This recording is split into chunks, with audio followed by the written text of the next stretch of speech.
On today's episode, we'll talk about what you're looking for as a camera operator, working on almost every Star Wars movie, A Bridge Too Far, Superman, and of course, knowing which pub to drink at in order to get that next job. Just a little bit of business before we start. There may be a curse word here or there in this episode, so please listen responsibly. As always, our website, theop.io, is up and chock full of tips, tricks, and gooey operator goodness. Make sure to check out The Breakdown, where the best operators in the biz explain shots they have done, The Musings, where we discuss everything from quick tips to larger concepts of storytelling, the answers, the images, and so much more. I may or I may not take a break or two during this episode, but I promise that none of them will be longer than 22 seconds. Finally, if you are enjoying the podcast, please follow us, write a review, share us with your parents, and talk us up around the water cooler with your friends. So grab a beverage, sit back, and enjoy the op. Thanks for listening. Lock it up, nice and quiet, and let's roll. Rolling. Victor 30 Echo, take 2. Hey, Mark. Hey, Mark. And camera set. And action. Hello and welcome back to the Op Podcast, the podcast where we talk about operating and the art of visual storytelling. I am Dave Commodities, your host, and I'm coming to you from Langley Vale, Epsom, outside of London, from the home of Tony Jackson, who is a camera, B camera, steady camera operator, you name it, has done all sorts of things. Couple of things that he's worked on, not everything. Star Wars episodes 5, 6, 7, and 8, V for Vendetta, Skyfall, 28 Weeks Later, Shaun of the Dead, Patrick Melrose. He's worked on 10 James Bond films in one manner or another, which I know he's going to talk about, and a ton of other things. He is an Emmy nominee for, along with a bunch of other folks, for Carpool Karaoke, which I think is awesome. And I'm really excited to be here. Thanks for having me. Pleasure. Yeah. Thank you. So tell me, how'd you get into the business? Well, it started a long, long time ago when I was a kid, and I'd always wanted to be an actor. And my parents obviously weren't too enamoured by it. They were publicans, and I think my mum decided to put me in a public school, so it kept me out of the way. And Wait, and a public school here is what we think is a private school. yeah. Okay. Yeah. And it sort of kept me out of the way and kept me busy. But I still never lost it. I mean, I left school fairly early when I was about 16, 17. And I always talked about the film industry to my friends. And this one guy came up from a youth club I used to go to and said, look, there's a little job as a messenger for this company in town, if you fancy doing it. He was their Aerial Image Oxbury cameraman. And I said, yeah, great, fine. So he got me an appointment to go and see this guy on a Friday. Yeah. And I went up there, a guy called Les Nutt. There's a company called Pneumo Productions. And we had this interview, and he asked about me and sort of what I wanted to do and everything. And I said, well, I just want to work. I got fed up with school and all that. He went, great. And he said, right, I'll see you then. Thank you, Tony. And off I went. And just before I got to the door, he said, do you know what a production company is? And I said, not a clue. He said, great, I'll see you Monday. And that was it. That's how I got the job. So the fact that you didn't know anything, Yeah, actually he was over the moon with the fact. This is in London, or where is this? Yeah, this was at 140 Piccadilly, which is, if you know London at all, 140 Piccadilly is on Hyde Park Corner. Okay. It's right on the corner. It's quite, well, Piccadilly is like where that big black fountain is, right? So is it right there? well, Marble Arch. You got Marble Arch one end, and you got Hyde Park Corner okay. the other end. So it's Hyde Park So Corner. you're in the heart of it, basically. Yeah, and you're a mile away or so from Soho, where all the labs and all the studios were, Okay. which we'll go through in a minute. Yeah. And he said, I'll see you Monday. So great. So I came back Monday, and I didn't realise how lucky I'd been. I got known in the business. I from a chance chat to this guy, because I was always talking about the film industry. I went straight into this company. It's got a studio of its own. It had 2 cameras, an Arri Flex 2C and an SR35 Mitchell. Oh my gosh. Which they used most of the time. And they had one on the shelf called a Newman Sinclair with a wooden mag, and it had the most beautiful... Oh, with a wooden mag? Yeah, wooden mag. Really? Yeah. I've never even heard of that. Okay. Yeah, it was great. They screwed on the top like that. Oh, I'm going to have to find the picture of this. That's incredible.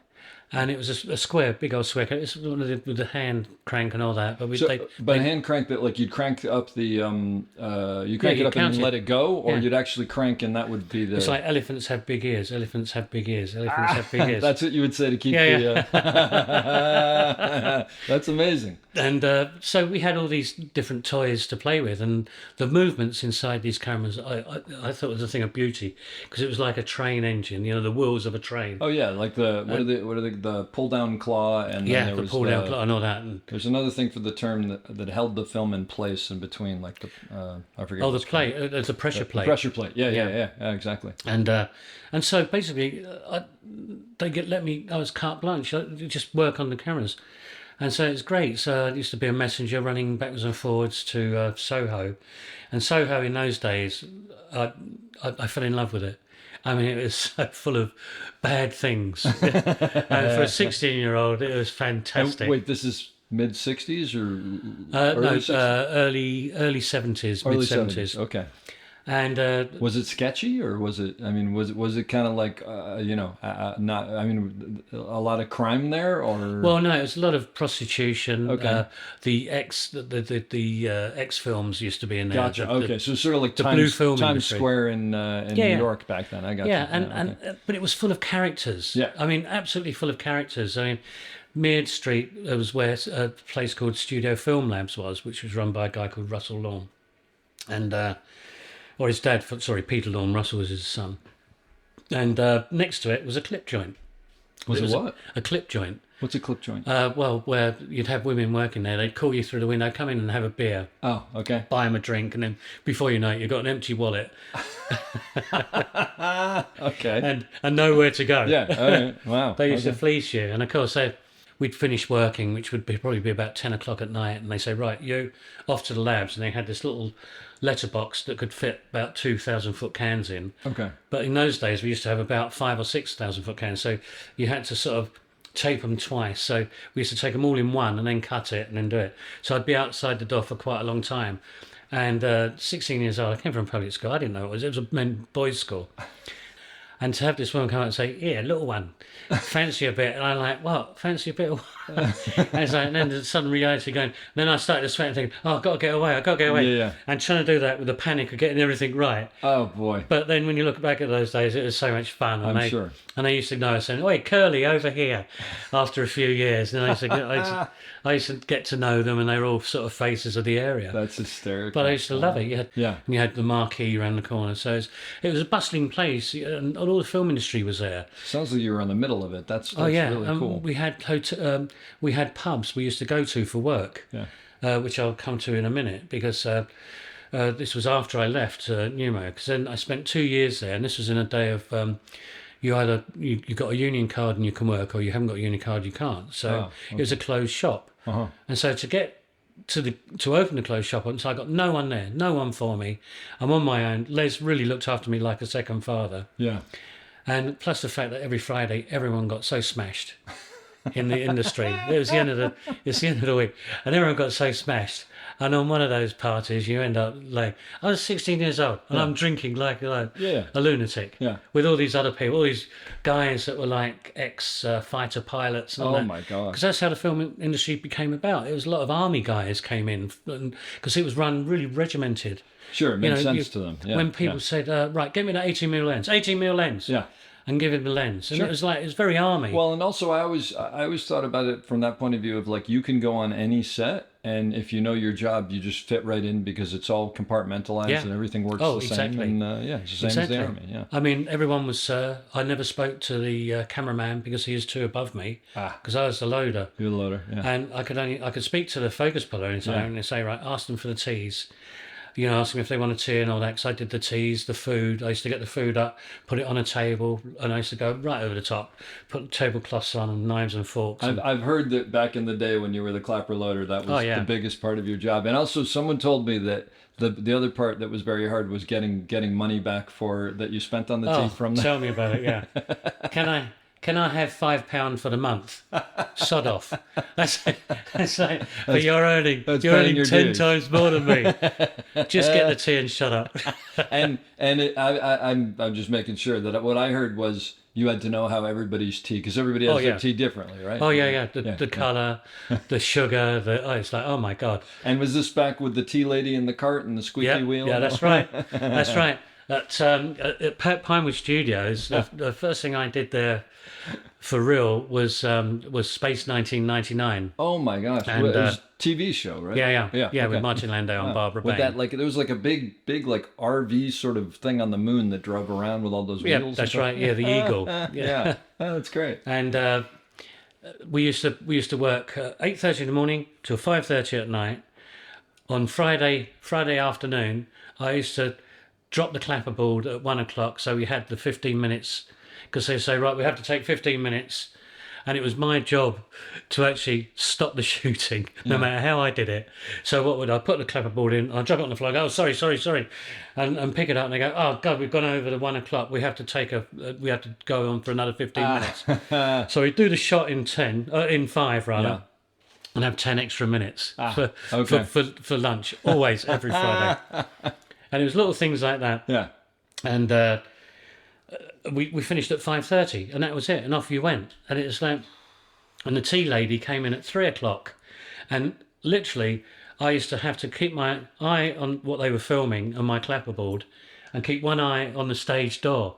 And at 3 o'clock, when that stage door opened, if I wasn't the first person in that queue to get the egg and cress sandwich, because they only made one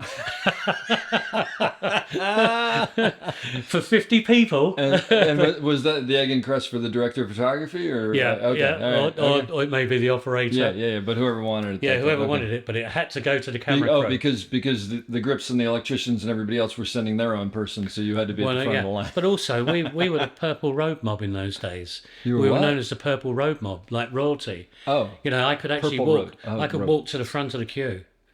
Can you imagine doing that saying nowadays? Camera was Yeah, considered. camera was. We were there. That was it. Now, you're not wearing jackets and ties back then, are you? No.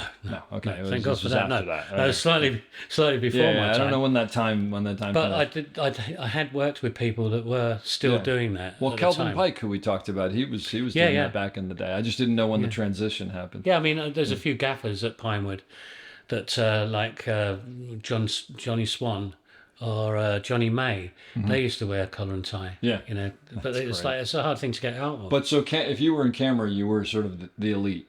yeah. Yeah. Yeah, we were. And we were allowed to punch into the queue. You know, it's like, excuse me, camera. Yeah. And it was literally, excuse me, camera, and everyone had to move. Really? If I did that nowadays, I think I'd be lynched. It wouldn't work out so well. Yeah, You'd be finding me hanging upside down. things have changed. Yeah. Now, is there still a tea lady that comes on? No. No, we've now got we've gone towards the American side, Craft service. which is craft service. So it's running all day, and that's a way of making yourself fatter by the minute. There's no question Because- about that. But actually, the question. So back then, throughout the day, was there not food and stuff to be had? No, Yeah, you just had. nothing. There's nothing unless you went and got it yourself. Yeah. Which is another little job of the loader, which was my job. Yeah. And there was a petrol station just outside Pinewood, which doesn't exist now. But I used to go there, and because my father was a publican, I used to buy cigarettes and all that and keep them in a dark room. Wait, your father was what? A publican. He owned a pub. Oh, public. Oh, that's interesting. I didn't know that. Okay. Yeah. All right. You And sorry. he owned a pub or a bar, whatever Yeah. you'd like to call it. Yeah. And so I used to buy cigarettes off him wholesale, put them in the camera room, the cigarettes I knew people smoked. And then they say, oh, Tony, go to the garage, which was like a good 10-minute walk there and a 10-minute walk back. They said, go to the garage and get us a packet of cigarettes. So, yeah, sure. And I used to rush off to the dark room, close the door, lay back, read the newspaper, have a cup of tea. This is what's good about being a loader. Oh, this is great.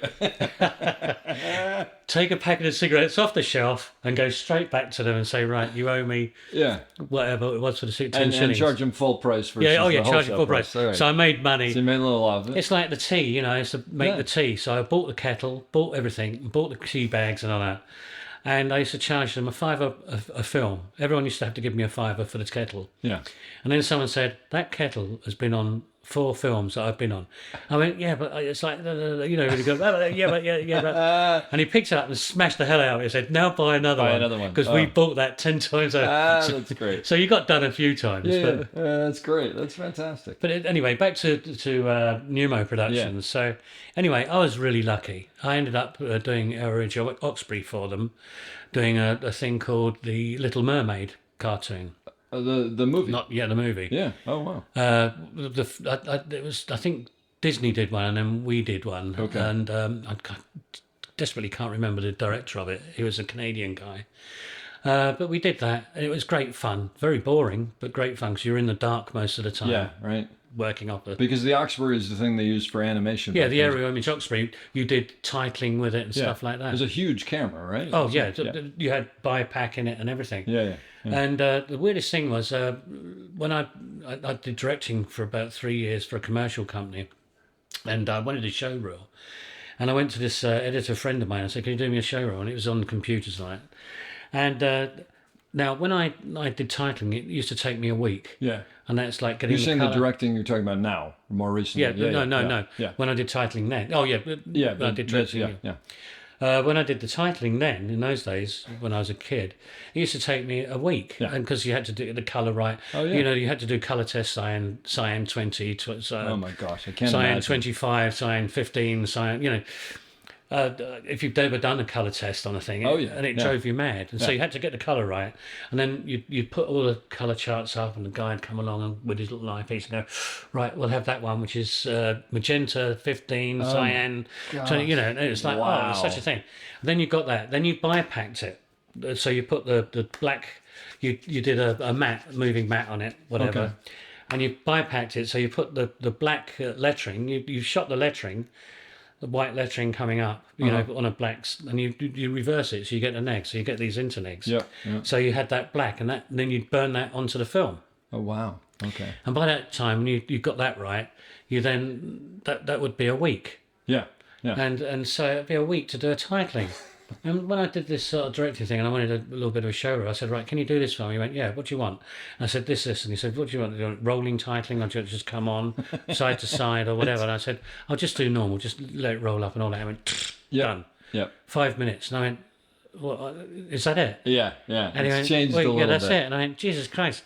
It used to take me a week. But the difference being, by the way, that there weren't many people who could do what you did back then, who No. knew how to do it, and now anybody who buys a computer can. Well, do yeah, it. I can do it. Yeah, I can do it exactly. myself now. That's exactly at home, right. which is great. So, it's amazing. So anyway, I did all that, and then they did stuff like, you know, they allowed us to light pack shots, because what Les did, this is where the luckiest bit of my life came in. You said like what? Like pack shots? What are pack Yeah, shots? you know, well, in commercials, Yeah. at the end of the commercial, you have a pack shot. But like the product shot. Yeah, product Oh shot, yeah, yeah. yeah. Okay, Sorry, gotcha. pack. Yeah. Product shot. Sorry, Yeah, different no, that's right. But language. like a still life of whatever Yeah, it yeah. is. Yeah, product shot. And I used to shoot that when I was like, I'm like 18 when years you were old. the runner, basically, they would have you do. I was 18 years old because they were out doing other things. That's They didn't- great. And they used to say, right, put a light up there. And I learned to sort of do basic lighting. Yeah, sure. Backlight, 2 lights, you know, a stronger light one side and a weaker light the other. fantastic. Basically, and that's all we did. Or a reflective light one side and a hard light on the other, depending on what it was or where we were. Yeah. So, you know, this is the start. I can't tell you how lucky I was in those days. Did you realize it at the time, or was Of course it just not. no? No, Of I course was, not. I was a youngster. I didn't care. I was just wondering what pub to go to that Yeah, night. exactly. Is it Friday yet? Yeah. Okay. And anyway, but then the biggest luck was being in Soho and so near, and having Les do all the product shots for all the companies that were doing all the filming. Yeah. It was the start of RSA, Ridley Scott, and Ridley was the first one, and his brother Tony came in. They never done anything before, and then I got to know them. Tony Cuthbert was the main animator in those days for anything film, and then the guy that did the Bear, Follow the Bear, Richard Williams. Richard Williams. Okay. Richard Williams was the animator, and he became like such a big name, and that was all in Soho. Yeah. And all these people, Moving Picture Company was Oh, just wow. was just a little Yeah. studio, and Dennis Abbey had just started as a director, And we met him. I met all these people I met at the starting of their careers, and Yeah. they became big people. That's And, incredible. my life followed them. Yeah. Because I then worked for RSA when I went loading, and I worked for Moving Picture Company and all that. Uh-huh. And now Moving Picture Company is underneath the whole of Wardour Street. It's like £1 billion operation. Oh, wow. And it's just incredible to think I was there at the grassroots. Yeah. That's where the luck comes in. You're in the right place at the right time. Yeah. And then, of course, then Les said, you need a union ticket, because you're obviously going to go out. So how did you get a union ticket back then? Well, in those days, that's how I got onto the aerial Oxford image camera. Yeah. Because they said, we'll have you as an assistant aerial Oxford image cameraman. Yeah.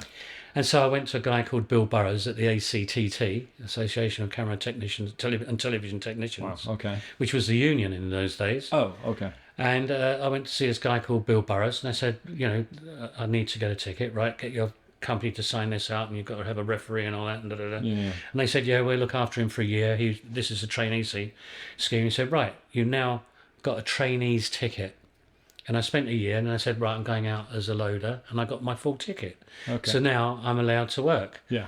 It doesn't happen nowadays. The union's gone, really. Have got a union, but it's not like it used to be. You can work without being in the Yeah, union you can now, work right? without But being back in then, no way. And No way. so you sort of, I mean, it sounds like I was going to say you lucked into it, but you were really smart about it, obviously. But if it wasn't that, it was basically like, my father's in the union, so I get in the union. Yeah, Is there's that a pretty huge much amount. it? There's a huge amount of nepotism Yeah. went on in those days. I mean, it probably still does. I mean, Yeah. my son's a grip now, so Uh-huh. I'm part of it now. Yeah. But you know, that said, he could have gotten it if he wasn't. I mean, he Yeah. could get it off the street now. But that's so you were officially a clapper loader back then. Yeah. I got the term clapper loader then put onto me. Yeah. And now we go to the pubs, which I earlier referred to earlier. You had the Crown and Two, you had the Ship in Wardour Street, the Crown and Two in Dean Street, the Dog and Fox in Frith Street, and in Greek Street you had another pub, which I can't remember. And these are the pubs where all the film technicians All would the film hang out. technicians went there, and depending on who you worked for in the film industry, in the advertising industry, Yeah. if it was like, say, you won't know these films, but people, if you worked for Illustra, then you went to the Dog and Fox or the Crown and Two. If you worked for Delane Lee, you went to the Crown and Two or the Ship.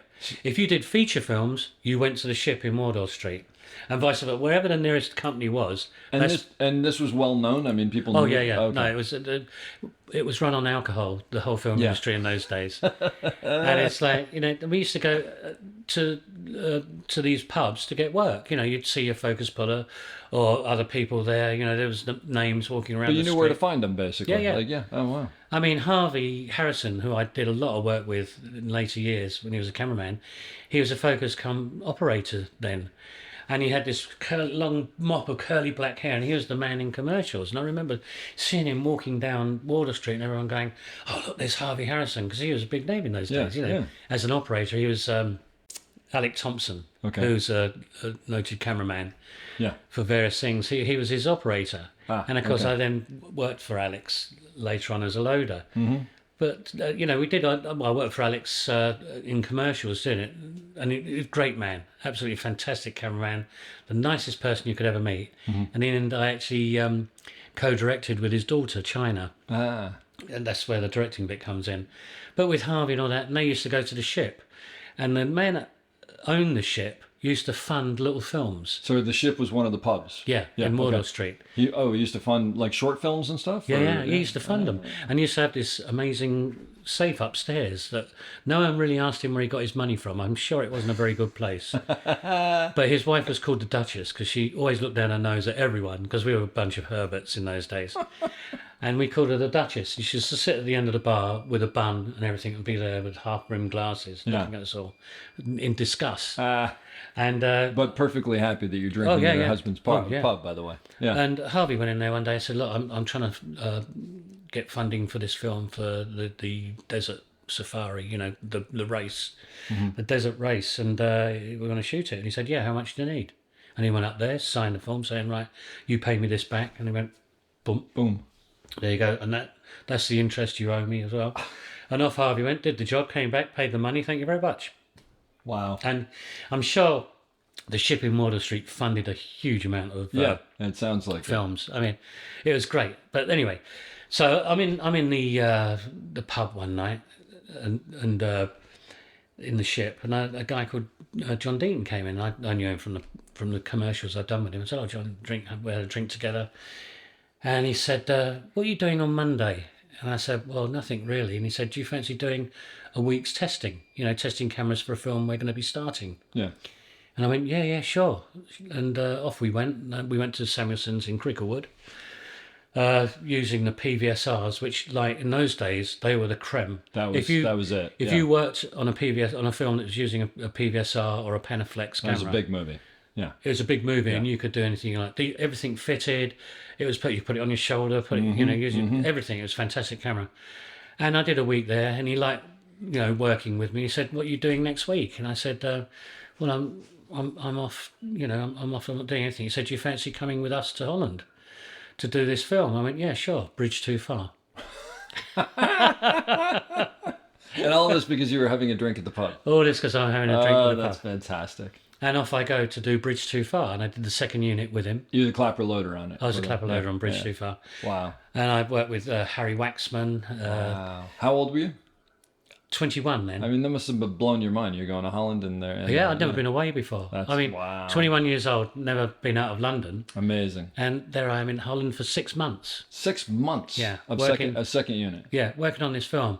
And I don't have to tell you the cast list of, Yeah, all these people. Robert Redford, I fell in love with because he was a fantastic bloke. Not a star as you would think, just When we did the Nijmegen crossing, he was actually jumping in the water to pull the boat in with everyone there. We're sitting inside the boat. He's pulling us in because we can't get wet, obviously. Yeah. And, he didn't even think twice about doing that. So, but even though you're doing second unit, you were still working with the main. Yeah, main well, actors. on the bigger things, like the Nijmegen crossing, the parachute drop, and the bombing of the Panzer Division, which were quite big things. That was done by the whole crew. So Everyone they got brought together. both units together, Yeah. basically. Wow. And That's it amazing. was a big number. I didn't realise how big it was. When we did the Nijmegen crossing, the explosives were so good. It was like being in a real war. Wow. Because I had to change the mags while it was going on. And I was diving on the floor and these explosions were going off. I'm so glad they couldn't see me. I was petrified most of the time doing that. But we got it all done. You didn't really think about it. It was just so much fun. And there's 8 sticks of dynamite in a pot with a bag of concrete and another bag of That's broken... how they did things back then. Yeah, though. and another bag of broken cork. And it all went off, yeah. I mean, for the blanket bombing of the field that was next to the Panzer Division, I was looking after Harry Waxman, who was a cameraman. And they said, right, put a blanket over him because we're going to be covered in crap. And just hold on to him so, nothing happens. If anything, goes wrong, pull him out of the way. So you were the safety for him. Yeah, I was a safety for him. Because we were running in those days, we ran 6 cameras each. There was 2 loaders. Yeah. And we all had 6 cameras to look after. Wow. On the big days. On the other days, we had a camera each, so it wasn't so bad. So the 36 explosions down this field, blanket bombing like that, all had, as I said, 8 sticks of dynamite, bag of concrete. Oh my God. Richardson was the man that was doing the special effects. Absolutely fantastic special effects man. Been Are most going of for these years. effects guys like guys from the war who had done explosives in the war, and that's how they had learned, or something?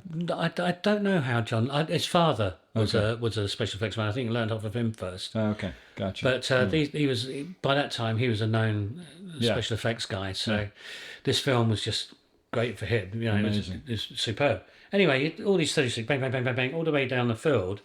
And then all of a sudden, I've never seen it before, it put so much crap into the air, it went like that. It cut the whole light out from Oh the my sun. gosh! You mean, because I've never- there was it's so so much much. debris in the air. It just cut and it went black. And I was holding onto Harry by his back, Yeah. and I was sitting there thinking, oh Jesus, I've been hit. I can't see. Oh, I've gone blind. Yeah, I'm blind. And I could hear all the special effects guys, obviously knew what was going on, giggling behind me. and I could feel Harry Waxman, who was desperately trying to get up because he'd gone black, and he's desperately trying, and I'm holding him down in shock because I'm like that. I got the biggest bollocking of my life Because you didn't let him up when he was ready to get up. That's wild. when he got up. I my got gosh. told off like you wouldn't believe. Wow, that's amazing. But it's so funny. But that was how realistic the Yeah. explosions were. What an on incredible those thing to be days. thrown into right off the bat. So that was your first big movie that you were Yeah, on. my very first big movie. Wow. I'd done bits and pieces on Yeah. Rollerball, but nothing much. And Space 1999 came first, Yeah, so yeah. I did TV, and this is my next hit. And then when we did the drops, and we did the parachuters coming out the aircraft. Yeah. I mean, we had the biggest collection of Dakotas since the war. So even that was I realised that myself. Wait, as a kid. Dakotas are the planes, you mean? Yeah, yeah. Oh, okay. Gotcha. Biggest collection since the war. I mean, it's amazing to see. And we had to go through NATO to drop the Parazing because we were in a NATO airfield. Wow. And of course, we had 13 cameras each in those days, and we were given a VW Caravanette, which you stripped everything out of, and just had the two mag cases, 1,000-foot mag cases. Yeah. For all the the SRs and the Ares and Yeah, the yeah. PVSRs and then the Panavision, the Panaflex stuff we had as well. So we had all these things stuck in there, and we had our own lorry as a dark room. So we had 2 dark rooms made at the back for But us. just 2 loaders? With just 2 loaders For all those cameras? for all those cameras. Wow. And we had a van, and because you had a lot of time between drops, Yeah, I'm sure. and each camera had 2 mags, 2,000 feet to drop. So they did the actual coming out the aircraft. Yeah. Then they waited a little bit, did a bit in the air, then waited a little bit and did all the landings. Oh, but so they'd run the camera when they were up top, turn it off, wait a little. Yeah, I see what you're saying. wait until they got some interesting Yeah. stuff. And then that was then superimposed on the... Sure. So you saw thousands instead of like just Yeah, 12. Yeah. And then, so we had them at different points in this field. And so we had this thing, we both had 2 vans, one each, with 12 sets of mags in. And I used to go around to the camera, throw the box out, they give us another box. We'd go back. And by the time the soldiers had got down and then walked off, we'd load it all and then put it back into the van and off we go again. Wow. But it sounds like a lot, but it wasn't. It's fairly simple. Yeah, You didn't have much work to do. It was just the actual getting it together. Yeah, exactly. Once you figure it out, it's sort of just. And if you know what I mean when I say doing the camera sheets was really easy because it roll one take. Exactly. So it's like you just. Yeah. And we did all that. And in those days, when I mentioned this, the camera crew, because we all went back in the same van, when you finished your day's work, you literally, when they said that's a wrap, they'd expect you to finish loading all the cameras. So it's all done. And you were just doing the last line on your camera sheets. If you were any later than that, you were berated. Because they wanted to go. Yeah, you were berated like you wouldn't believe. It's like, you useless, and it's like, Jesus Christ, after all the things you do, getting the lunch together, getting this, getting that. Doesn't make a difference. You're Doesn't only make as good as your last thing. Yeah, exactly. And that's what someone said. Always remember the first day and the last day. Yep. Because that's all other people would remember. That's true. There's some truth. Doesn't matter to what that. you do in the middle. Yeah. If your last day is your worst day, they turn around and say, oof, That's Shoney what'll wasn't stick so clever. Wow, that's incredible. So But- you were on them for 6 months. That's amazing. Wow. Yeah, we did round Holland, then we were in London as well, around London. And I'm listening to you talk about like the dynamite and the number of planes and the NATO and whatever. Never again. Now it'll just be now it'll just be Never digital. again. Well, I think in those days, if I can remember rightly, because after that I went on to Superman. Uh-huh. The first one? Yeah. Oh, wow. With Jeffrey Unsworth, because he did the first unit, Okay. and then I went straight from that to doing Superman. Well, we did the tests first for a couple of years, for a year rather, to get the flying right. But then when the film started, I went on second unit with Alex Thompson. And Jeff Unsworth was shooting the front. So it was virtually the same crew, apart from the cameraman. I've forgotten my thread on that one. Where was I going? I don't know. You were talking about Superman, but so let me ask you a question.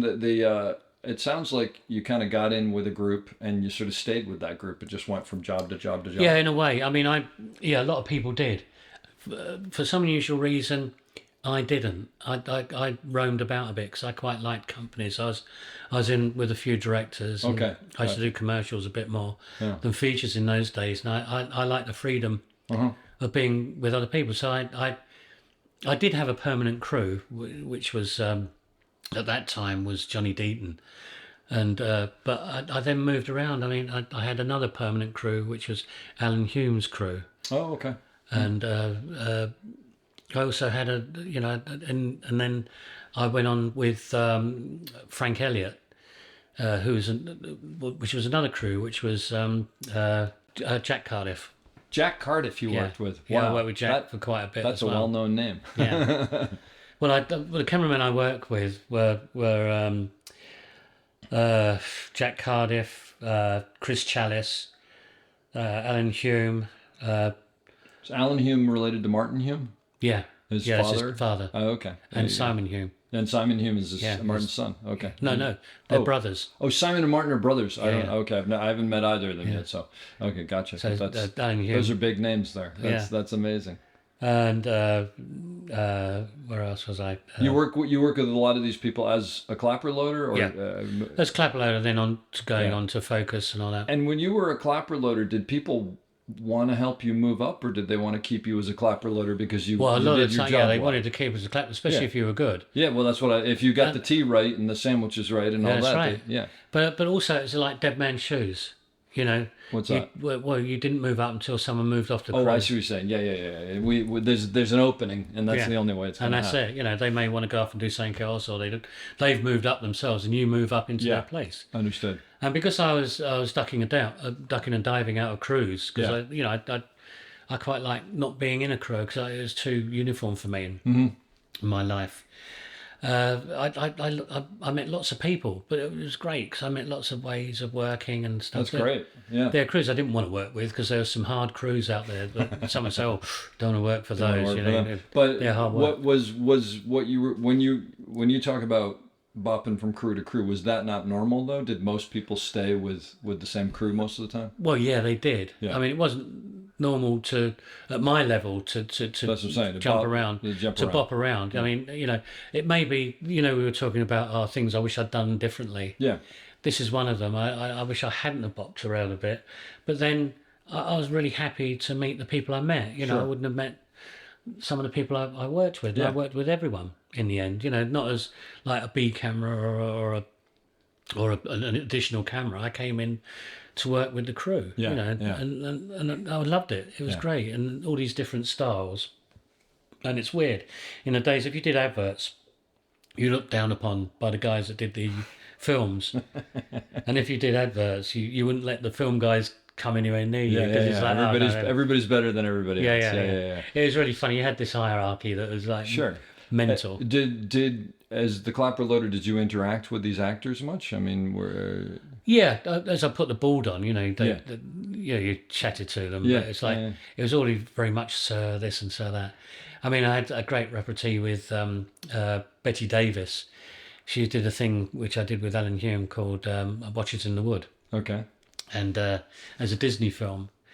And she turned up, and she was a lovely lady. And I'm allergic to bites, or I was then. I'm not so much now. And I got a bite. To mites? Oh, Yeah, the mites, little- yeah, okay. gnats and all that. Yeah. And I had a bite, and I had this red line going up here. Oh, up your arm. Okay. And I was putting the board on like that, and she went, "Wait a minute, stop. What's that?" And I said, "Oh, I'm allergic to bites. I just got bitten." And Yeah. yeah, not that. I've seen if it goes to your armpit, that's really serious. And she took me away, and she said, "You've got to go to hospital." And she said, "I'm not coming onto camera until that bite gets looked after." Oh, And that's so sweet. which was fantastic. Yeah.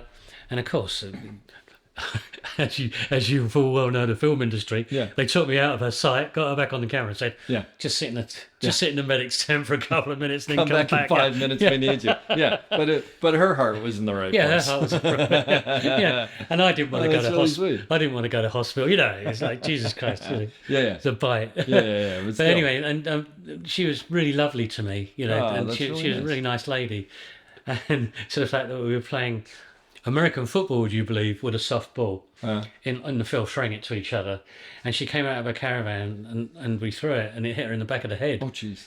And she was quite, she hated the production, the production office. Okay. So anyone in the production office, she used to shout and scream at. She had, I mean, there's a reputation there of her being a tough lady, so that's why it's interesting to hear this. But for the crews and everything, she was a sweetheart. That's so She wonderful. absolutely loved us.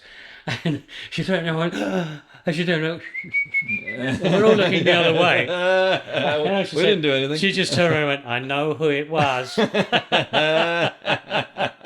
And then walked out. She was okay with it. Yeah, that was it. It was good. That's But great. she never did us any harm at all. Oh, that's lovely. They were That's great so nice pals. to hear. Yeah. But with Wow. camera crews, especially with operators, you pick up repartee with the Oh yeah. with the acting crew, and they become to trusting. They come to trust you because you're nowadays. It was you were the god because no one had video in those days, and you were the only one that could see what was being shot. Yeah, they relied on you. And that was at the start of my career, believe it or not. It's still there. They had rough video, but it wasn't very good. You couldn't tell enough, right? And they used to say, was that any good, Tony? He goes, yeah, it's great. And you controlled what was being shot. Nowadays, it's mostly the cameraman. Yeah. And he tells you what you want to shoot. And I call myself an embellisher now because I embellish true. what he does. He says, with this shot, right, I want to go from there till they come from the door, they go out that door. And he may say, I want to put a track there. And you think, maybe it'd be better if we just do it diagonally. Yeah. And he looks at it and he goes, good point there. Yep. And so I actually work with him and the director, and I embellish whatever they want me to do. Sure. Sometimes you get to talk about how you want to shoot something, and it's a group thing now. Yeah. No. But agreed. it's mostly coming from the director and the cameraman. Yeah. And so my life has changed.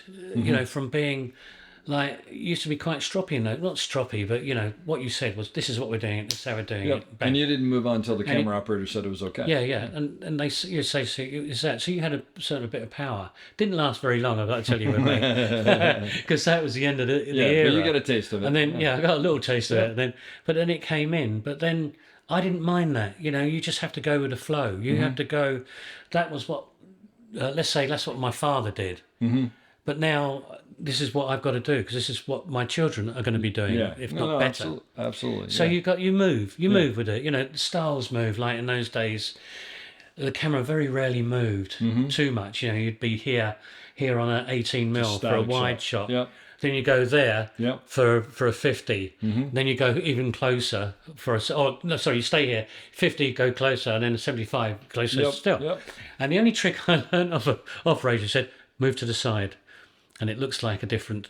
because it moves the background. Yeah. And that was his idea of... I always remember that, and I thought, well, wouldn't it be better just to get a nice shot? Get a better shot. Yeah, right? yeah. No, you just moved it. And you had guys that used to sit in one place on position on the camera and just do that on the dolly. Just straight in on the axis. And nowadays you're looking at stuff like... The lenses are different as well. No. But nowadays you're looking at 35s because you want to see the background as well as a person. Yeah. And in those days, we were worried about people getting big noses or like the face being elongated. Yeah. So we used to go tighter, and if you went too tight, they went too thin. Yeah. And if you went too wide, as you know, you end up with a comedic face.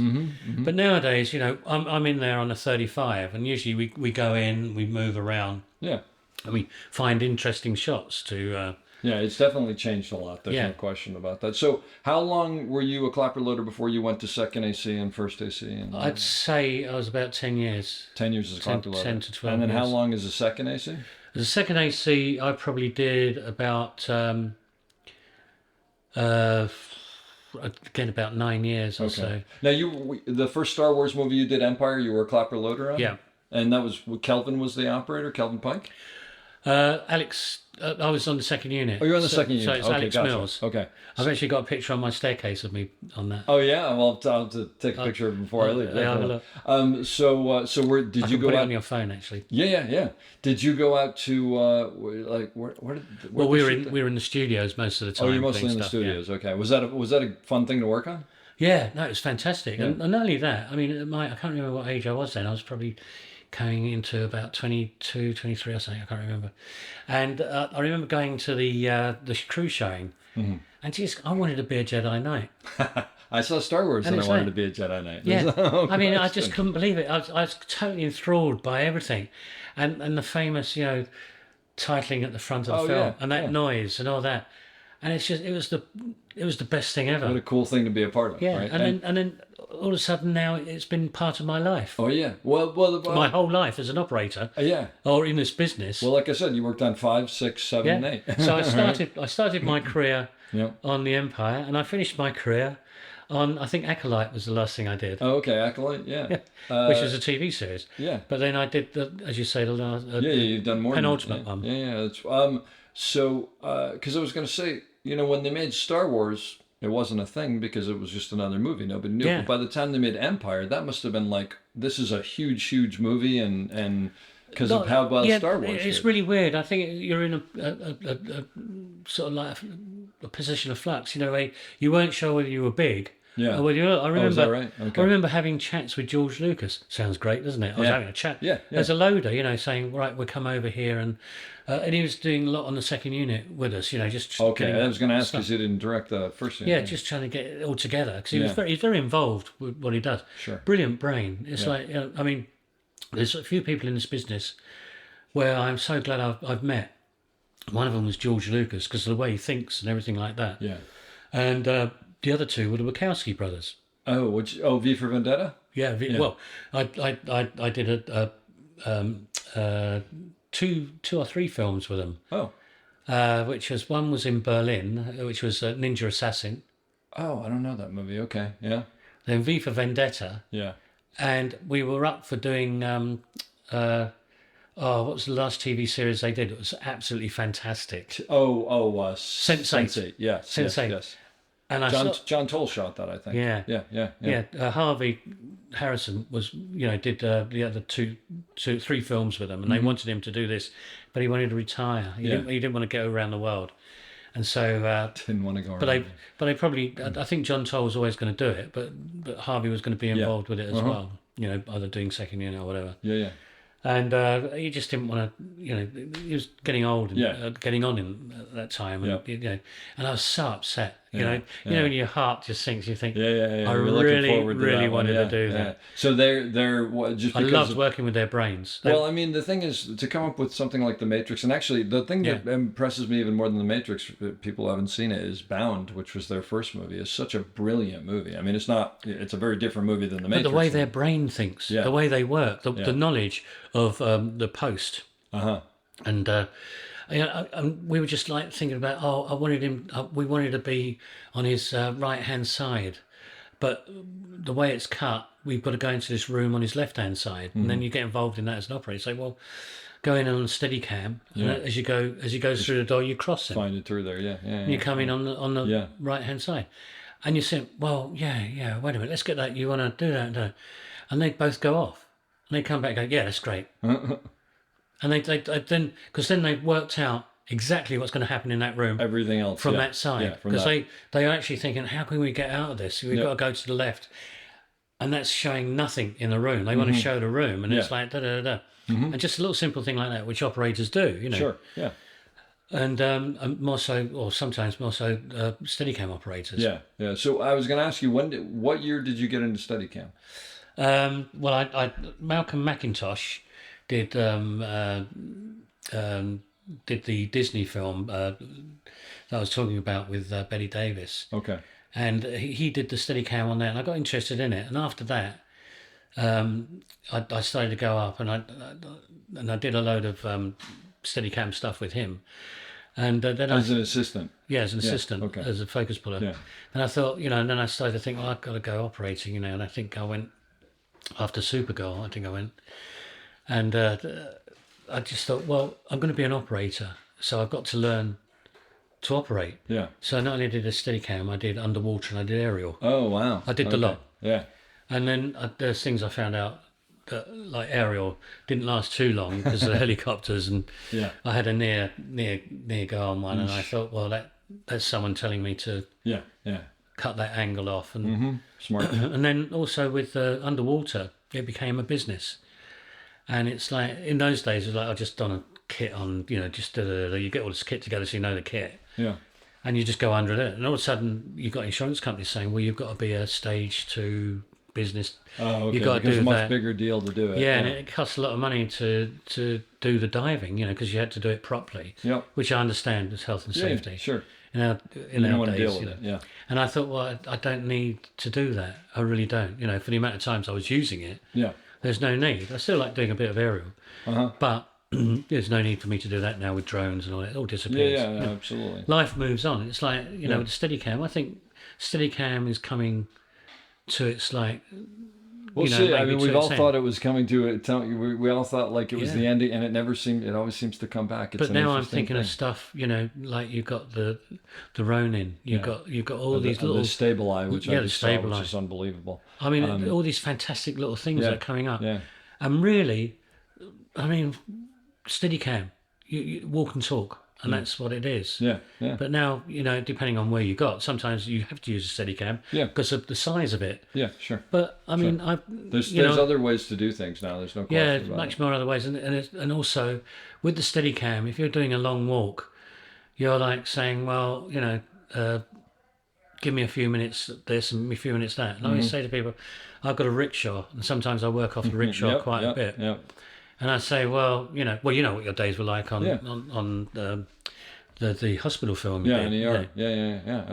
You get tired. You get tired. I didn't get as tired then as I get now. Well, 25 years life ago. goes It's a lot on. better. Yeah, life goes on.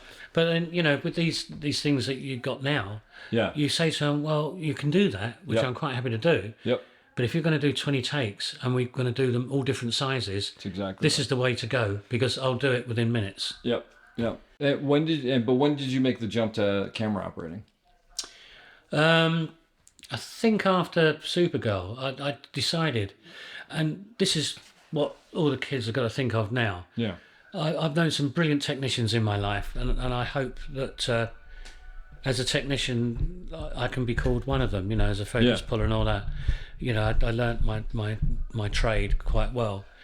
And so I was a good loader, I was a good focus puller. But these are all technical sides, Sure. It's technical because you've got to learn about the lenses, and you've got to, and this is what you do as you go up in your life, in your career, from focus to loading. I mean, loading, you get to learn about the floor, you get to learn about how to treat actors, you get to learn about, in those days, we were doing the ups and downs on dollies, with lifts. Yeah. And I was doing the zooms, and the zooms gave me an insight on how to focus. Yeah. You were doing the zooms yourself. Yeah. It was my job to do the zooms as a loader. Yeah. And do them by hand. Oh, really? So as you got someone walking towards you, okay. So you got the speed of his walks, which then in turn taught you how to focus. Sure. Yeah. And then you had the focus puller telling you, this is how I put down this small amount of marks. Yep. You do natural ones if you're doing a wide angle and all that, and da-da-da. They teach you these little things. Yeah. This is what you learn as a loader. Then you go up to focus. It's still technical, so you're great. You know about the lenses. Mm-hmm. Now, this is where it starts becoming a little bit more tasty, because then you learn why from the operator. Because you talk to people, you learn how to do the handles, which is a bugbear to most operators. Because every time you want to do something, you've got this hairy ass hanging off the end of your handles, going up, down, left, right, up, down, left, right, and getting the handles together, which we used to do. He said, "Get off the handles," and then you get a slap around the back of the head. I'm just trying to do this shot. You know what it's like. You've obviously That's done hilarious. it.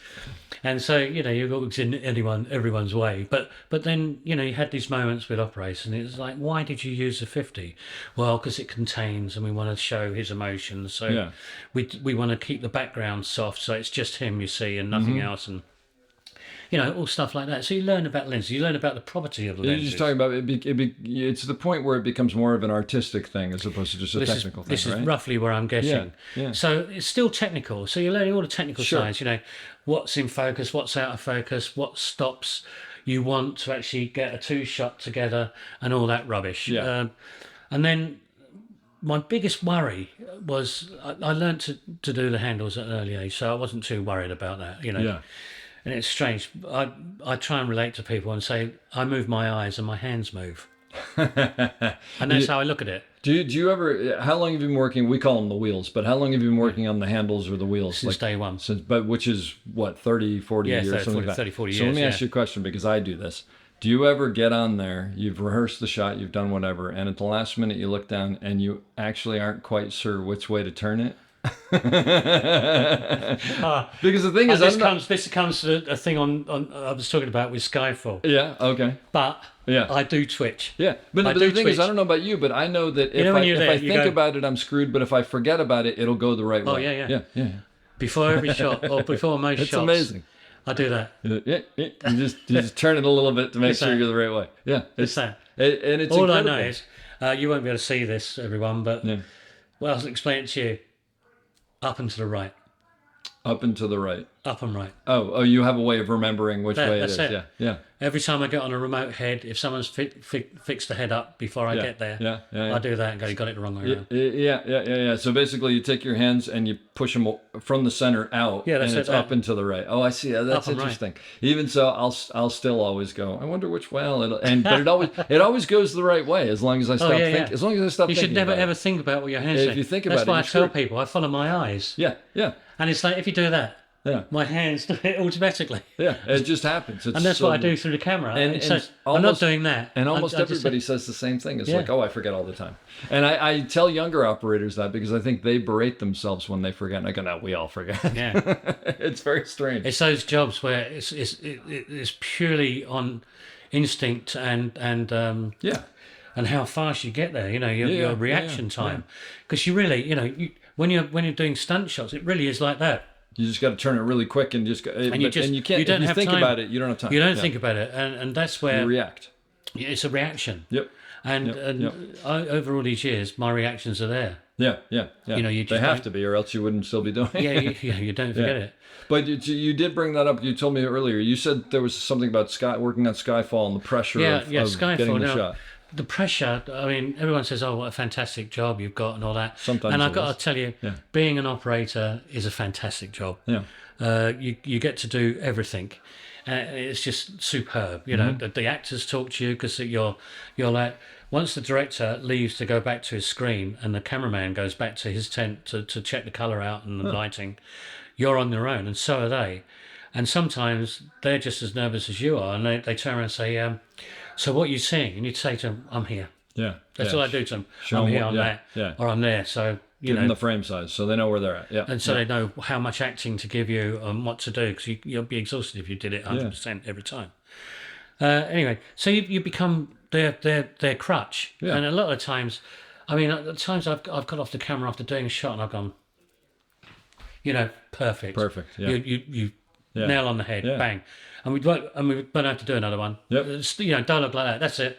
Yep. And if they see me do that, they know Yeah, that they're there. They've got it, and they know I've looked after them. Yeah. Because we do look after each Yeah, other. yeah. And because an actor, sometimes you say, "Can you just lean on your right because I just can't get this." Well, and that's the other Piece of thing is kit. like then when you do need them for that, they're there for you because Always. you've been there for them. Yeah.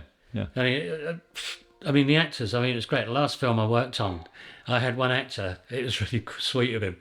They turned around and said, I was on A camera and we had a B camera, and they said to this guy, right, B camera over here, we're going to do the close-up. And he turned around and went, oh, do you mind if Tony does my close-up? That's so great. And you know how you just say, Yeah. I love that guy.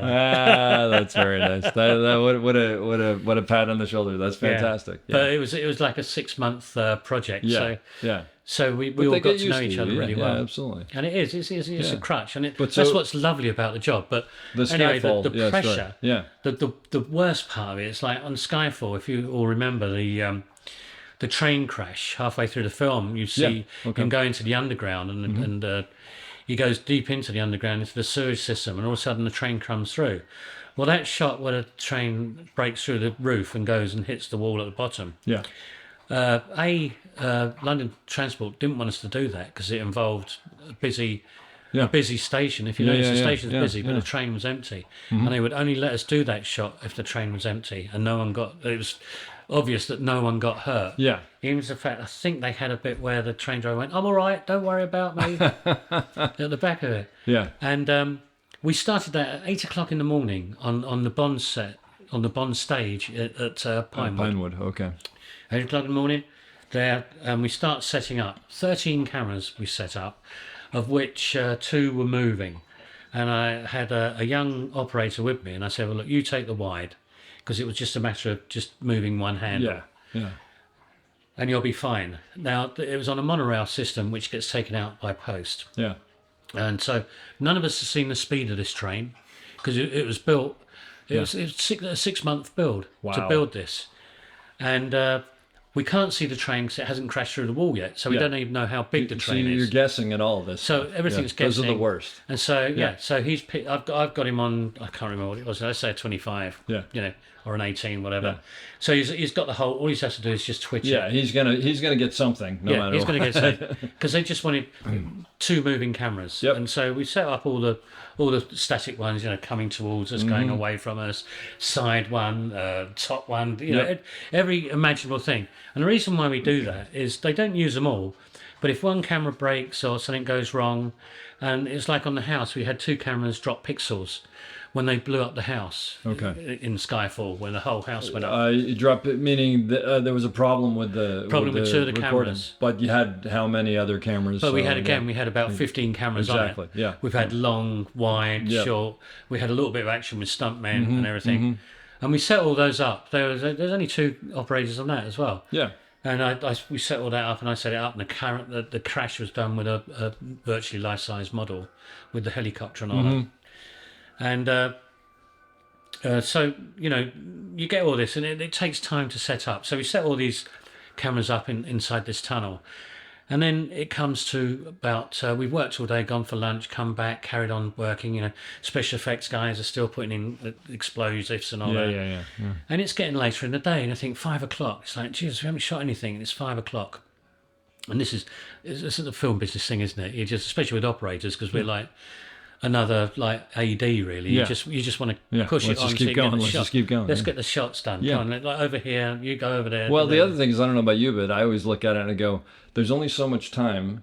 They're taking away time from me being able to do the shot well Correct, for yeah. something else. So I selfishly want more time to be able to do my well, job yeah, so you well. can get a nice, you get Because it, otherwise, everyone's going to go, all right, let's go, and Yeah. we still have things to do. then you just, Yeah. then you just knock it out. Yep. But anyway, we're getting all this, and it's getting to 5:30, and it's like, God. Then the afternoon tea comes up, and it's like still nothing. That shot. has to happen. And now I'm guilty.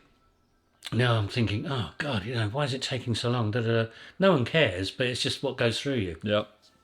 Because it's such a dangerous shot, we have to be outside the stage. Have you ever been to the 007 stage? No. Massive, absolutely massive. Yeah. No space for us. We've had to go outside. big, yeah. So I'm in a tent outside with 2 electronic heads. Mm-hmm. So you've got 2 handles there. And it's getting on. We're coming up to 7:30. Right, boys, all the explosives done. Let's start clearing the stage. So everyone's getting off the stage. And you sit there, don't you? You fiddle. Right. Yeah. I've gone through my line. I'm on the tight one, so I'm virtually the size of the train going through. If you But see you're still you're still guessing at the end of the day. yeah, 'cause I don't know. You're hoping. Yeah. and like I'm just going, right, that's the end. I've got my end frame because we can only go so far. Otherwise, we see the wall of the stage. Okay, so you know where so that is. I know Okay. where the stop Yep. is. So I'm arranging. Yeah. Yep. Do it over and over. And you do, Yep, you yep. just get Yeah, it. you get that muscle imprinted. memory. Yeah, Yeah, you get it yeah. imprinted in your head. Still don't know where it's going to start, where it's going to finish. We've got a rough idea where it's coming in. Yep.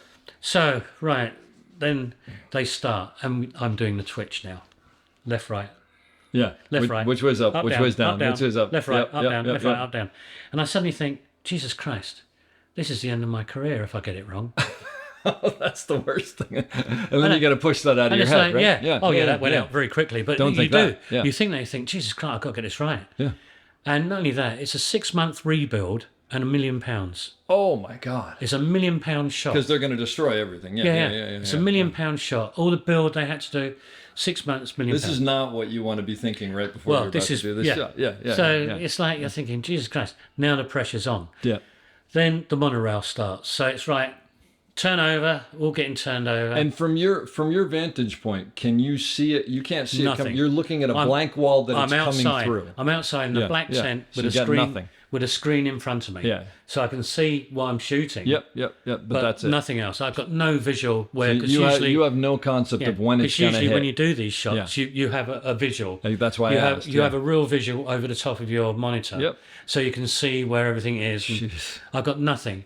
And then, as you know, as an operator, once that camera, the train breaks through the wall, you don't start moving. Yeah. You've got to wait until it gets to there. It's got to Then you move. go with It's got to come through the frame a little bit. Yeah. And then you stop. So yeah. And then you stop with it. So, and I still don't know what the speed is. Luckily enough, it wasn't God. going Yeah. a million miles an hour. Yeah, So yeah. I had no worries. But bang, we did it. One take.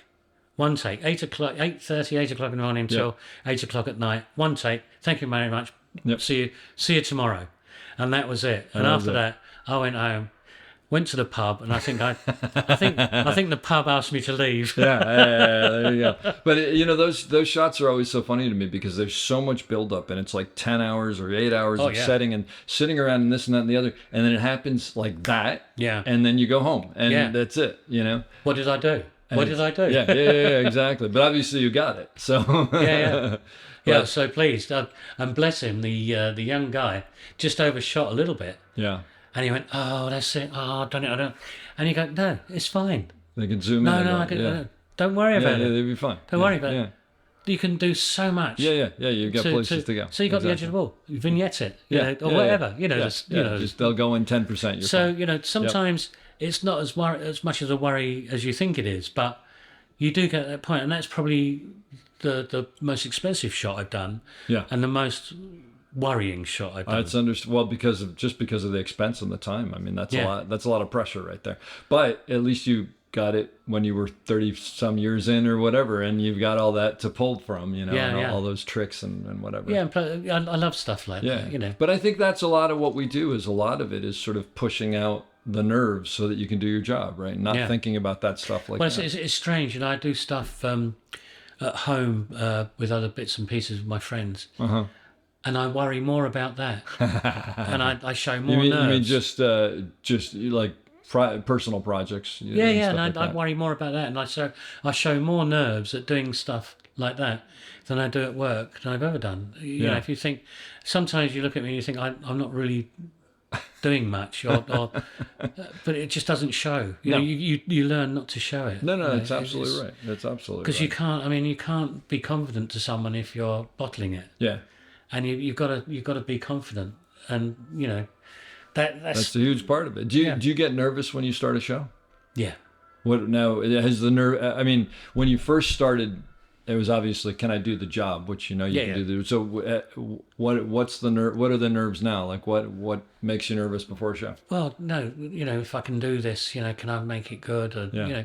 it's just the same usual stuff. Yeah. Am I worthy of this? and all that. And, Danny Bishop and I talk about imposter syndrome, where you get the call and you're doing the job, and you're like, why are they calling me? Why am I doing this stuff? Even though you've done stuff. I mean, obviously there's a reason, but right there's that thing of, and who am I working with? Yeah, I know. It's like, it is strange. I do get nervous, and I get nervous on when we start a new scene, because it is just like, oh, how are we going to do this? What can I do to make this better? Why? Yeah. I hope I don't do anything wrong. But I like what you were talking about before about embellishing, because I often, when I talk to students, I often tell them, you can drive yourself crazy trying to make something perfect, because it's never, I mean, you never leave a shot and go, that was perfect. There's always something better you can do. But I always look at it as, look, sometimes they give you something that's terrible and you make it usable and good, and that's what your job is. As long as you take whatever they give you and make it better than what it was, I sort of feel like you've done your job, because you don't knock it out of the park all the time. Sometimes you do, but sometimes you don't. Also, I had a young operator quite a few years ago now with us. I was young as well, strange enough. And he was digging a hole. He's got the director's viewfinder. He's digging a hole, looking down there. Then he's on a ladder, looking down. Then he's on his feet. Then he's moving over there. Then he's changing lenses. And I just went up to him and I said, "You do realise not every shot is going to be an Oscar winner. Yeah. You know, you've got to tell the story. Yeah. We're here to tell a story, and if it's just a close up of someone's mouth, That's what it says. moving. The question doesn't You tell do the that. story. Not is it cool, not is it whatever. And the other part of that is I often talk about is if they're looking at the shot, you've done something wrong. You should Yeah. never be thinking about the shot. You were talking about ER before, and our mutual friend Terrence Nightingale, who put us in touch. And I worked with George Clooney there, and sometimes these actors would come in and just do this, huge over the top this and that and the other, and he would turn around and go, sometimes you're just delivering the pizza. Yeah. That was his thing. Is like, you don't want to come in and go, here's the pizza. It's like, no, here's your pizza. But do you know what I really love? And I had it, again, I'm talking about the last thing I did. I remember this young Israeli actor, and he was doing this scene. It was set in Poland, a Jewish family in Poland, before, during, and after the war. Mm-hmm. And at this point, they were just being shipped out to go to war in the army. They were joining the Polish army. And they were all saying goodbyes, and you had the brother who was like very big, yeah, come on, follow me, we're going to do this, we're going to do it. And he went past, and he had another brother saying, yeah, joining him, and the brother-in-law came in. And I wasn't supposed to do a shot because we'd finished the day. And I just said, I'm just going to hunt around to Tim Ives, who was the cameraman, who did a fantastic job on this job. And we got on really well. And I said, Tim, I just want to shoot from up here, because I got this guy close up. I was just the right height to see everyone go past him. And I got him about here. And he did this amazing look where you just saw his face go, what the shit have I done? Yeah. Where am I going? I'm going to die. Yeah. And I just captured that Yeah. in a close-up. You caught a moment. Yeah. And even Tim said, oh, Jesus, I was going to send you home as well. He said, I'm so glad you stopped me. That's great. That's And great. the moments like that, and you just think, it's so great as an operator. You just think, I got it. Yeah. I did another thing where the guy was going to his death. Well, you think he's going to his death, but you then meet him later on in the film.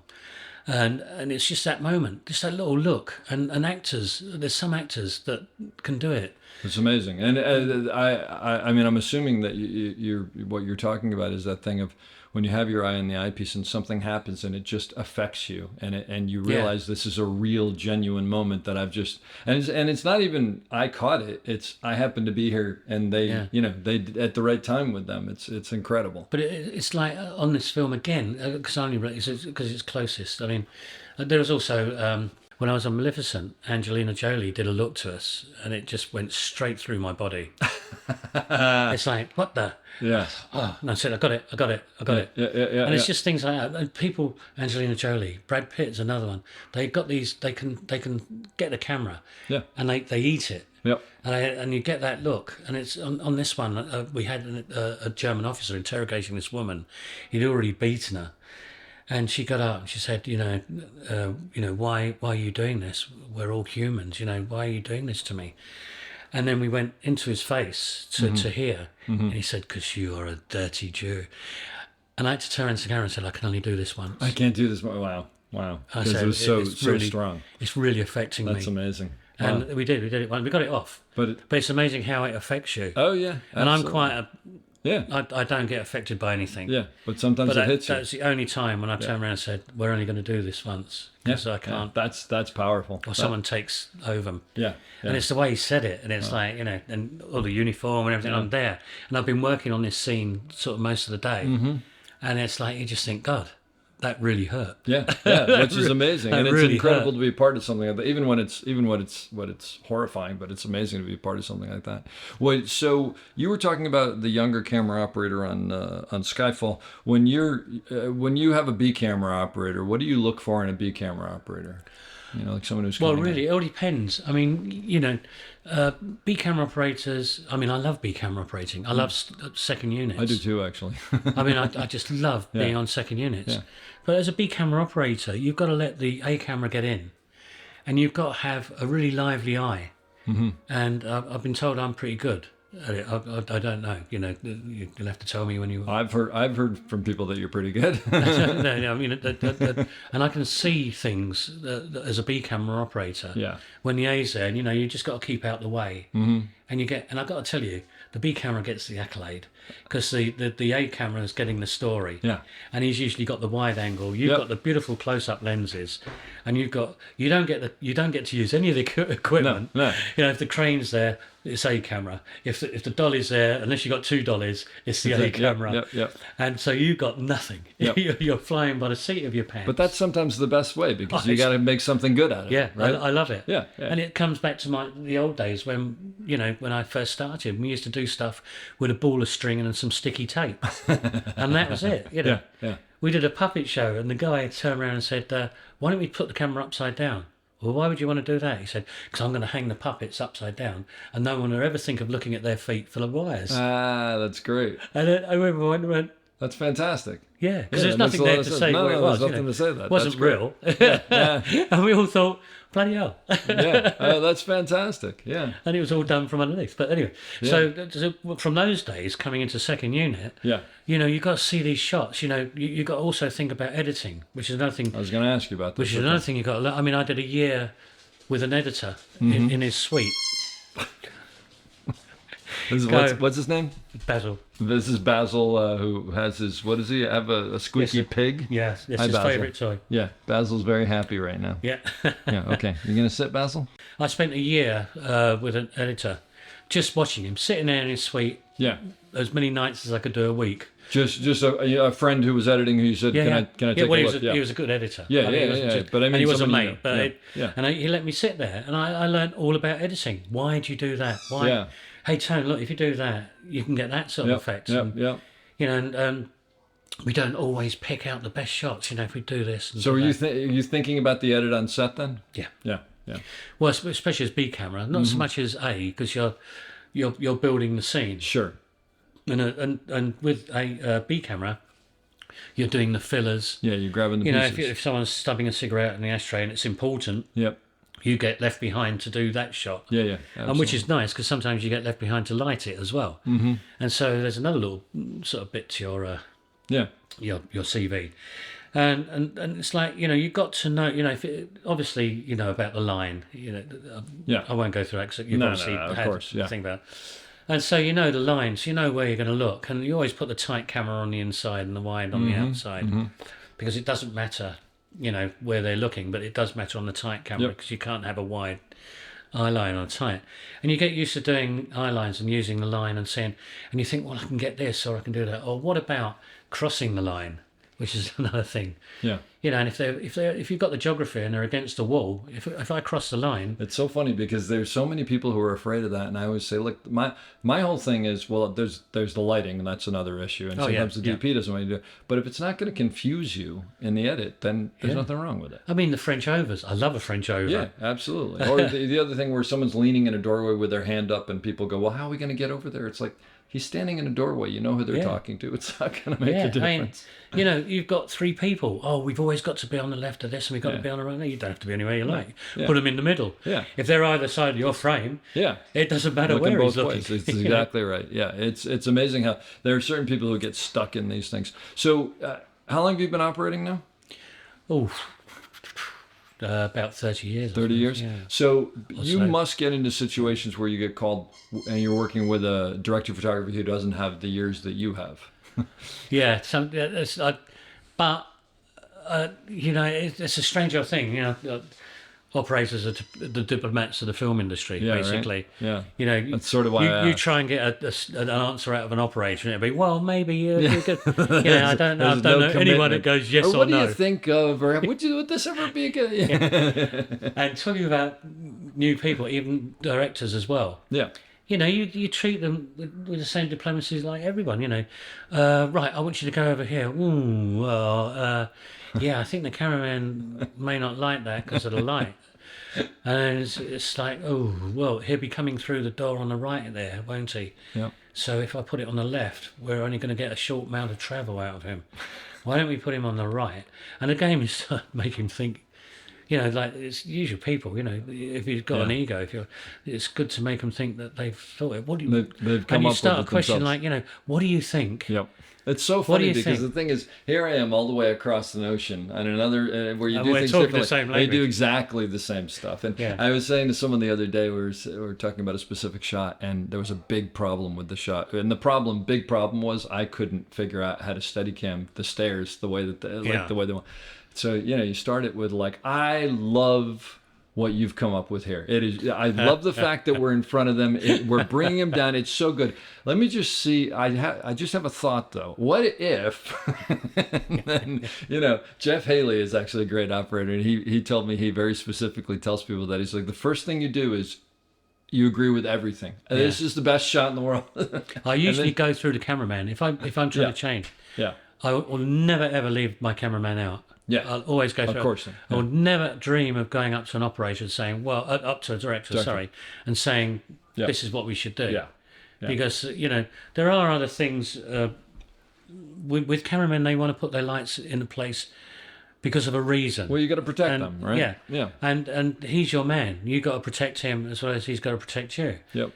And, everything has to go through him. And, you get the usual things like, I'm thinking about going through that side window. There's a shot there looking through the window. Mm-hmm. It's quite obtuse. And I did it with a cameraman, putting the camera on its side. Mm-hmm. When we were, they were in bed and we're on the top. And basically, I was thinking of just doing that. I've done that shot before, where you go down to the side, but it's now sideways as opposed to But we weren't going to drop it. We were just going to. It was a cut. Yeah. And we decided in the end we didn't know where everyone was, so Didn't work. it was too confusing. Yeah. But this is, sometimes it doesn't work, and you've got to talk to the camera about it, and he did. And then look, and like, Tim, which I go back to again, was great, because he'd be on his monitor and go, nah, I don't think that's going to work, Tone. Yeah. It's like fine by me, bang. There you go. Boom. I did a shot that was roughly a Steadicam shot, but I did it on a dolly, and I did it on a Fisher, a small Fisher. Yeah. And what it was coming around a darkened room like that, looking at all these people sleeping rough, Just a little coming round from the middle. They're in semi-darkness. Yeah. Then you come round to a table with two people talking quietly, and you do that. Little go push in. Yeah. Push in, push in, and stay there. And then the scene starts. They go to the door, and you come back and come up. Bring them up. Yep. And I decided to do it on the dolly because it was not easy. I like a dance floor, and I love working on dance Oh floors. yeah. And Yeah. Absolutely. and it's really weird. Because I started as an operator first, then went on to Steadicam, whereas some people start as Steadicam operator. Yeah. So I always tell people, because of that, I see shots like that, not like that. With the depth. Yeah, I see it with depth. Yep. Not flat on. And a lot of Steadicam guys, if they start, they're very flat. And I thought with this it'd be much better. And I got to take my hat off to the grips. You had to change gearing. Yeah, that's not an easy We slowly shot. went round, and I got little... to do it so my body didn't move. Yep. So he just takes you around and round and round, in the center, and then off to the races. And then off we go and do it. Absolutely perfect shot. Would it have been better on Steadicam? I don't know. It didn't take long to set up. We did it. But 4 at or the 5 end of the times. day, I mean, that's one of those things that doesn't even make a difference, because if it worked and everybody's happy, then that was the right, that was a good way to do it. I mean, I did have a director once say to me, "You don't like doing Steadicam, do you?" I said, "I love doing Steadicam." It's got to be right. He said, "Well, why do you always say no?" And I said, "Well, I don't always say no." I said, "The shot you want me to do, I'm static." Yeah. And that's not good. It's the right tool for the right job. And like we had to go down the whole length of a church, just above the pews, going with this nun walking down the church. And he wanted to do it Steadicam. I said, it's not a Steadicam shot. No, there's going to be like the movement of the pews, and it's you want it to be locked. Because of the pews, it's got to be locked. Yep. And we did it on a 100-foot track.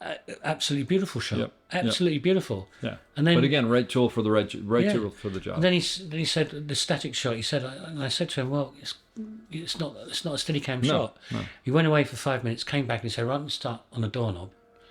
and then come back to show the church. Yeah, yeah. And I said, that's a Steadicam That's shot. Steadicam shot. Well, and the thing that I've had people say is like, well, but isn't it going to be faster on the Steadicam? And I've said, look, I can do it, and it will be faster because it's built or whatever. But the question is, do you want it done because it's the best way to do it, or do you want it done because faster? Because I can do either, but they're not the same. But nowadays, it's just as fast to set up a camera. Exactly. Yeah. Yeah. And They're if so you're quick. doing, I mean, how many times have you done a job and they said, "Oh, we just want to do a close up on his eyes. Yeah. Just stay there with Just stay there for just a put it, minute, yeah, and just then- stay yeah. there."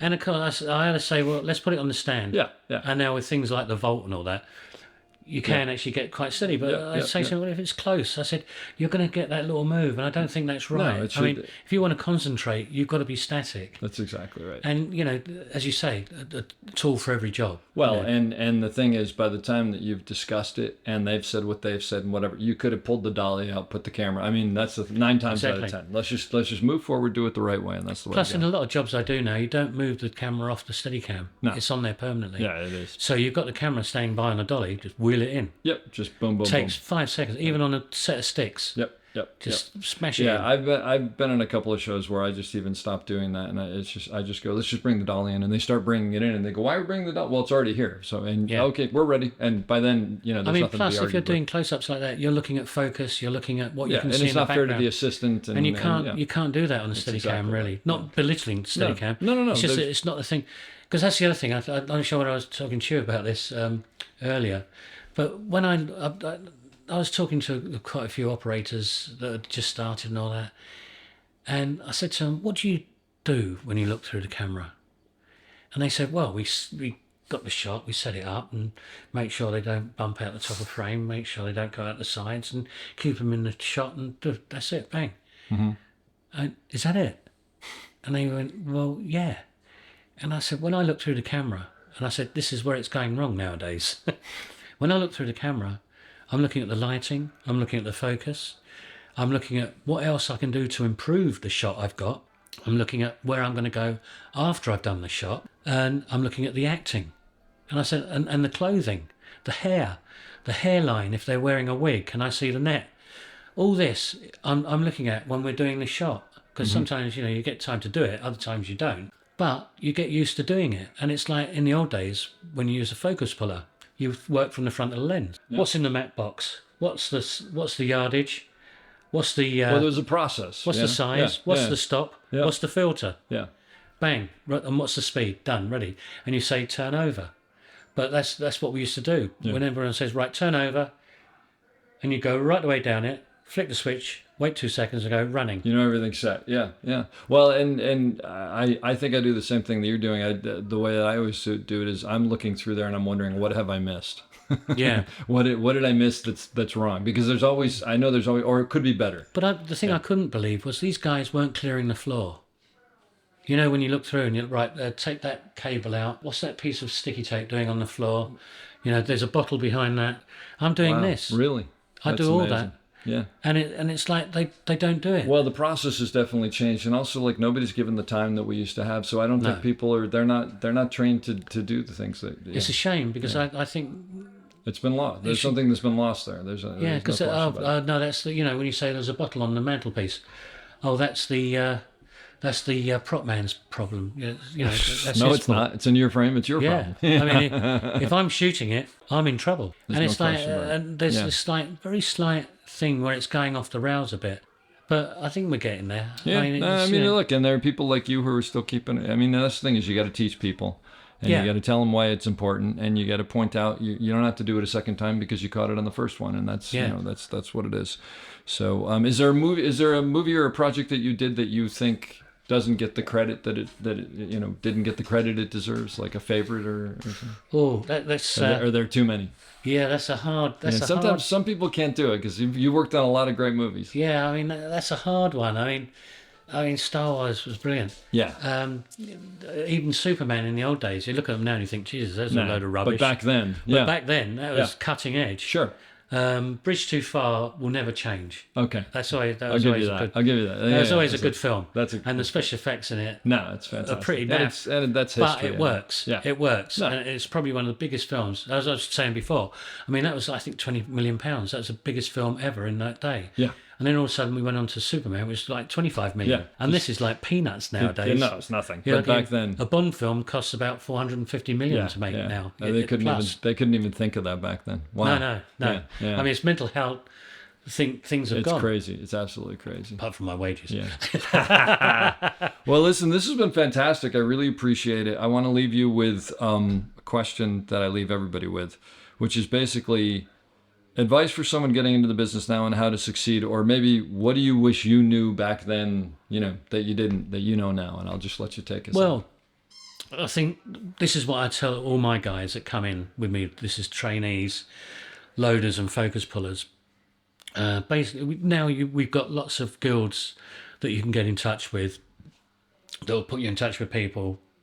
Listen, take it all in. Be a sponge. Just take everything in like a sponge. And the hire houses, don't be afraid to go to a hire house and say, "May I have a look at your cameras?" And da-da-da. And 9 times out of 10, they're going to have people in there getting ready for films, and they'll only be too happy to say, "Oh, this is what we do with the lens, and da-da-da, we do that, and da-da." Whatever. Ask questions. Ask as many questions as you want. If someone's bugging me with questions, then I'm not a good teacher. I mean, you've got to pick your times. Obviously, when you're doing different things, you can't do it. But if I've got downtime, I'll always turn around to my left or right and see who's next to me and give them a piece of information that they don't want or they do want, even if it's where the sandwich is stored. But take it all in. And, with the young guys, and girls that are coming in, do it properly. Do everything properly. Learn as much as you can about the job that you're doing and about the job that you're going to do, because knowledge is king.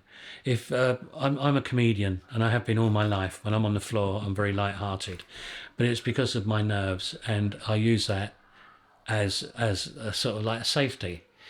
And the worse the shot is, the harder it is, the more I'm quite flippant.